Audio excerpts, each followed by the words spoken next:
ये जो सुख और दुख की अनुभूति होती है, इसका कारण ये है कि भगवान ने मानव शरीर में 5 इंद्रियां दी हैं, ज्ञान इंद्रियां। ये इंद्रियां जब अपने विषयों के संपर्क में आती हैं तो सुख और दुख की अनुभूति होती है। जैसे कान है, अगर उसको अपना विषय मधुर संगीत मिलता है तो सुख की अनुभूति हो जाती है, और कर्कशा आवाज आती है तो दुख की अनुभूति होती। यह 5 मनुष्य की ज्ञान इंद्रियों का यही हिसाब किताब है।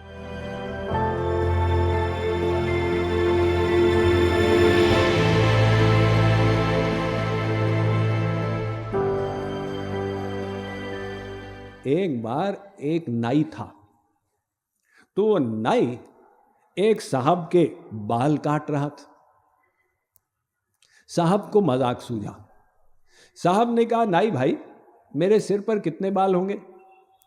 नाई ने कहा, ये अच्छा प्रश्न है, अब हम इनके बाल बैठ के गिने कि उनकी कटिंग करें।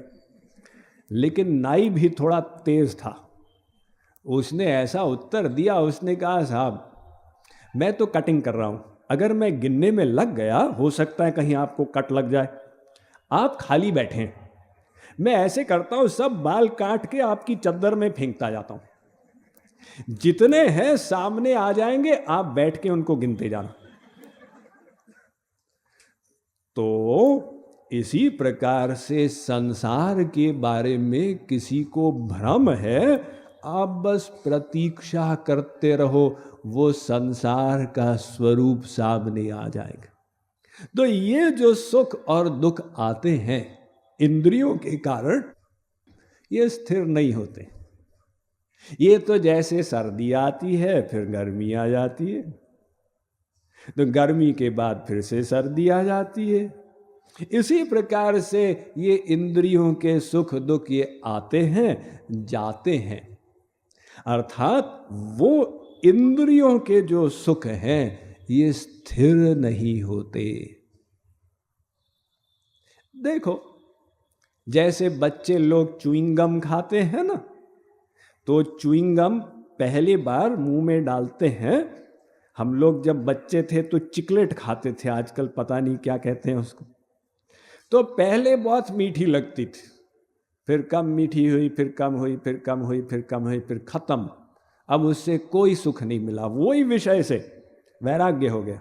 तो बच्चा लेके अपने क्लास फेलो सहपाठी के कुर्सी पर रख देता, तू बैठ जा इसके ऊपर, मुझे वैराग्य हो गया। ये सर्वत्र संसार का हाल। जब युवक युवतियों को युवावस्था में प्रेम रोग लगता है तो बड़ी बड़ी बातें करते हैं, साथ ही जिएंगे, साथ ही मरेंगे। अब वही लड़की विवाह करके घर में आई तो सबको सुख मिला। सास ने नई बहू की आरती उतारी, उसके चरणों को गुलाब की पंखुड़ियों पर रखा गया। कुछ लोग अन्न पर रखते हैं, महालक्ष्मी घर पधार रही हैं, चलो अन्न पे रखो। ये नई बहू का स्वागत किया जाता है, सबको बहुत सुख मिलता है। अड़ोसी पड़ोसी भी आते कि बहू आई है, चलो हम दर्शन कर लें। तो बहू के दिव्य दर्शन के लिए वो लोग दक्षिणा भी देते। सब लोग न्योछावर हो रहे, उसने भी आकर पति के चरण दबाए, सास के चरण दबाए। उसके बाद क्या क्या हुआ, 1 महीना निकला, अब सास की तो भौं टेढ़ी होने लग गई। 4 महीने निकले, पति का भी नाक ऐंठने लगा। 1 साल निकला, बहू की हालत, वो बीमार थी, पड़ोसी ने दूसरे पड़ोसिन से कहा, सुना है बहू की तबीयत ठीक नहीं है, जाके देख लेते, मेरे पास टाइम नहीं है।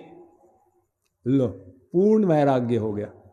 पहले तो बहुत व्याकुल थी देखने के लिए, अब क्या हो गया, रोज रोज जाने के लिए फुर्सत नहीं है। ये क्या होता जा रहा। 4 साल निकले। पतिदेव कहते हैं, मेम साहब आपसे तो क्या विवाह किया, हमारी तो लाइफ ही बर्बाद हो गई। ये देखिए, यही लोग 4 साल पहले क्या कह रहे थे, साथ ही जिएंगे साथ ही मरेंगे, और 4 साल के बाद ऐसा हो गया। ये संसार का स्वरूप है ना। यानी कहीं अगर सुख मिलता है वो स्थिर नहीं रहता, वो घटता जाता है, घटता जाता है, फिर खत्म। जैसे कैनाल होती है, नदी से कैनाल निकलती है ना, तो पहले बहुत बड़ी, फिर छोटी, फिर छोटी छोटी, फिर वो सूख जाती। यही संसार का हाल। अब अगर कोई कहे नहीं स्वामी जी ऐसा हमारे साथ तो नहीं हुआ, क्या मतलब वो हमारे विवाह को तो 3 साल हो गए, आज तक कोई खटपट नहीं हुई। अच्छा, आगे जाके होगी।